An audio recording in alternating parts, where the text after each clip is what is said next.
Want to open many links on your MacBook with just one click? Let me show you the easy way. First, open Google Chrome on your MacBook.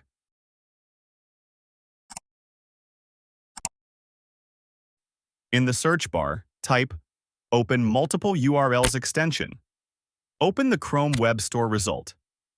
Click Add to Chrome. Then click Add Extension. Wait for it to install. Now look at the top right corner of Chrome. Click the extensions icon. Then click the pin icon to pin the extension so it stays visible. Next, click the extension you just pinned. A small window will open, and you'll see an empty box. This is where you can paste all the links you want to open. For example, I am adding these 3 URLs: facebook.com, google.com, x.com. Once you add all your links, click Open URLs. All of them will open instantly in separate tabs, with just one click. And that's it. You can now open multiple links at the same time on your MacBook.